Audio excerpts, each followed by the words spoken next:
Hello students, my name is Yogesh Singh and I am here to teach you sprue design today. Okay? So इस manufacturing में casting एक बहुत बड़ा chapter है जिसके अंदर गेटिंग डिजाइन आप एक कंसेप्ट पढ़ते हैं जो कि एक बहुत ही ज़्यादा इम्पोर्टेंट प्ले रोल करता है। ठीक है, उसके अंदर स्प्रू डिजाइन एक टॉपिक आता है जो कि आज हम समझेंगे। ओके, सो स्प्रू डिजाइन को हम पढ़ रहे हैं तो सबसे पहले हम ये जान लें what is the need to study it. हमें क्या ज़रूरत पड़ी है इस चीज़ को पढ़ने की। ठीक है, तो उस चीज़ को समझने के लिए कि क्यों हमें इस चीज़ की ज़रूरत है, मैं एक केस लेता हूँ, simple case. Simple what I am doing, you all are aware about the some basic things like that। ये पोरिंग कप है, ये स्प्रू है। यहाँ पे मैंने क्या किया है, एक सिंपल स्प्रू लिया है वर्टिकल। ठीक है, जिससे कि हमें पता चले कि अगर हम सिंपली वर्टिकल स्प्रू ले लें तो क्या होगा और उसके लिए हमें इसकी वजह से क्या दिक्कत होगी, जिसकी वजह से हमें स्प्रू के डिजाइन को पढ़ना पड़ेगा। ओके, सो मैंने क्या किया है, pouring cup and sprue are connected, there are 3 section 1, 2 and 3। It is the entrance of pouring cup, this is exit of pouring cup or entry to the sprue, or this is bottom of the sprue। Okay, there are 3 sections I have taken। HC is the height of pouring cup, HS is the height of sprue, and this is the total height, that is summation of pouring cup and sprue। Okay, that I have mentioned here। Okay, now we all know that जो molten metal होगा वो constant flow rate से flow करेगा। So the constant molten flow rate gives discharge constant, Q will be the constant.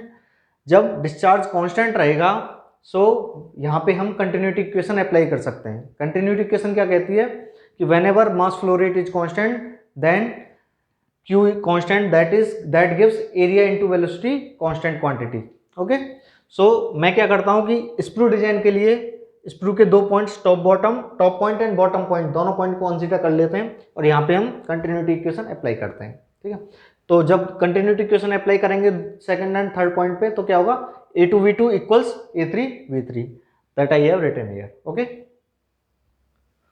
So A2V2 equals A3V3, इसको हम ऐसे भी लिख सकते हैं कि A3/A2 इक्वल्स V2/V3। हमको पता है कि V2 इस पॉइंट पे जो वेलोसिटी होगी वो क्या होगी, √2g ऑफ HC, इसके डेटम के जितना। ठीक है, और थर्ड पॉइंट पे वेलोसिटी कितनी होगी, √3g ऑफ HT, इसके डेटम के जितना। थर्ड पॉइंट का जितना डेटम है ऊपर से उतना इसकी वेलोसिटी होगी, √2g ऑफ HT। यहाँ पे 2g दोनों साइड कॉमन है, up side and bottom side, so यहाँ पे हमने कैंसिल कर दिया और ये आ गया √HC/√HT। हमें पता है कि HC HT से काफ़ी छोटा है, सो ये क्वांटिटी लेस देन 1 हो जाएगी। तो इसका मतलब क्या हुआ कि A3/A2 इज लेस देन 1, यानी कि A3 is less than A2। इसका मतलब कि जो A3 होगा वो A2 से कम होगा। यहाँ पे हम एरिया कौन सा कंसीडर कर रहे हैं, एरिया वो कंसीडर कर रहे हैं जो मोल्टन मेटल फ्लो जिस एरिया से होगा, यानी कि area is not the whole cross section area, area is the area of cross section from which the molten metal flow. Okay, यहाँ पे हम पूरा एरिया कंसीडर नहीं करेंगे, केवल वो एरिया कंसीडर करेंगे जहाँ जितने में मोल्टन मेटल फ्लो हो रहा है। ओके, तो हमने क्या देखा कि A3 is less than A2। जब A3 A2 से छोटा होगा तो क्या होगा, देखो मैंने एक फ्लो चार्ट के रूप में इसको तैयार किया है। कैसे, जब A3 A2 से छोटा होगा तो क्या होगा, ये इससे टच होके फ्लो नहीं करेगा। मोल्टन मेटल क्या है, इससे टच होके फ्लो नहीं करेगा, इससे थोड़ा दूर रहेगा। तो इससे क्या होगा कि यहाँ पे वैकेंट स्पेस जनरेट हो जाएगा, या फिर गैप कह सकते हो आप, जनरेट हो जाएगा और वैक्यूम भी यहाँ पे बन जाएगा। जब यहाँ पे गैप या वैक्यूम बन जाएगा तो क्या होगा कि मोल्डिंग कैविटी से एयर या गैसेज यहाँ पे फ्लो होने लग जाएंगी और मोल्डिंग सैंड से एयर या गैस इस गैप में आ जाएंगी और उन्हें चांस मिल जाएगा मिक्स विद मोल्टन मेटल, यानी कि मोल्टन मेटल के साथ मिक्स होने का उनको चांस मिल जाएगा। अब मोल्टन मेटल कैविटी को फिल करेगा तो उसके साथ साथ, क्योंकि ये मोल्टन मेटल के साथ ये भी मिक्स हो गई हैं तो ये भी कैविटी में चली जाएंगी। ओके, तो गैसेज भी यहाँ पे क्या देखते हैं हम, कास्टिंग में मोल्टन मेटल के साथ साथ एयर या गैसेज भी आ चुकी हैं। इसकी वजह से जो हमारी कास्टिंग बनेगी वो कैसी होगी, पोरस कास्टिंग। ठीक है, पोरस कास्टिंग क्यों होगी, क्योंकि उसमें एयर या गैसेस एंट्रैप हो चुकी हैं। जब पोरस कास्टिंग बनेगी तो उसकी वजह से उसको जब हम इंडस्ट्रियल एप्लीकेशन में यूज करेंगे तो वो उस प्रोडक्ट में स्ट्रेस कंसंट्रेशन होगा। ठीक है, क्योंकि कास्टिंग कैसी है हमारी, पोरस है, तो स्ट्रेस कंसंट्रेशन भी उस पॉइंट्स पे होगा जहां पे एयर या गैसेस ट्रैप हुई है, जिसकी वजह से उस प्रोडक्ट की स्ट्रेंथ जो है काफ़ी कम हो जाएगी और उसकी लाइफ भी रिड्यूस्ड हो जाएगी। ओके, तो हमने क्या देखा कि नॉर्मल फ्लैट स्प्रू की वजह से क्या हुआ कि मोल्टन मेटल इससे कंप्लीट, मोल्टन मेटल का जो फ्लो है वो कंप्लीट फ्लो नहीं है, उसकी वजह से स्पेस क्रिएट हुआ है मोल्टन मेटल एंड स्प्रू के बीच में, जिस उस गैप की वजह से एयर यहाँ पे आई और एयर के आने की वजह से मोल्टन मेटल में मिक्स होने का उनको चांस मिल गया एयर या गैस को, जिसकी वजह से वो मोल्टन मेटल के साथ मिक्स होकर कैविटी में पोरोसिटी क्रिएट करती हैं, जिसकी वजह से हमारी कास्टिंग पोरस बनती है।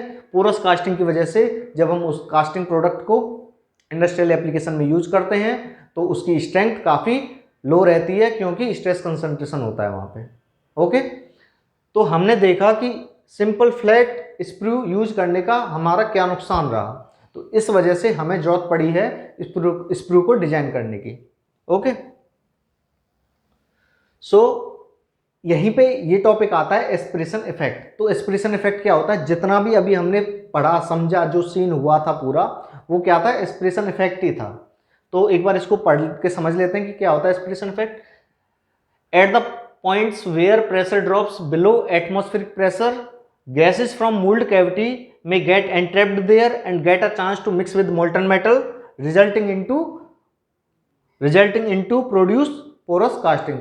यानी कि उन पॉइंट्स पे जहां पे प्रेशर जो है एटमॉस्फेरिक प्रेशर से कम होगा, वहां पे मोल्डिंग कैविटी से गैस निकल के उस गैप में फिल हो जाएंगी और उन्हें मौका मिल जाएगा एंट्रैप होने का, कहां पे, मोल्टन मेटल के साथ मिक्स होने का, जिसकी वजह से कास्टिंग जो बनेगी वो पोरस बनेगी।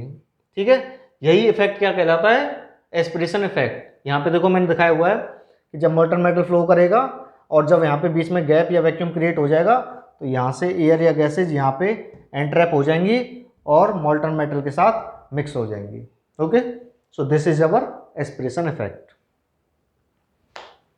सो now what to do to avoid these consequences, ऐसा ना हो, एस्पिरेशन इफेक्ट ना हो, इसकी वजह से हम क्या करें इसको अवॉइड करने के लिए। तो हमें क्या करना हो, एस्पिरेशन इफेक्ट हो क्यों रहा है, क्योंकि मोल्टन मेटल के फ्लो के टाइम पे स्प्रू और मोल्टन मेटल के बीच में गैप क्रिएट हो रहा है। तो अगर हम क्या करें, अगर हम ऐसा करें कि स्प्रू के वॉल्स और मोल्टन मेटल के बीच में कोई गैप ही ना हो, तो एस्पिरेशन इफेक्ट होगा ही नहीं, जिसकी वजह से कोई प्रॉब्लम जनरेट होगी नहीं।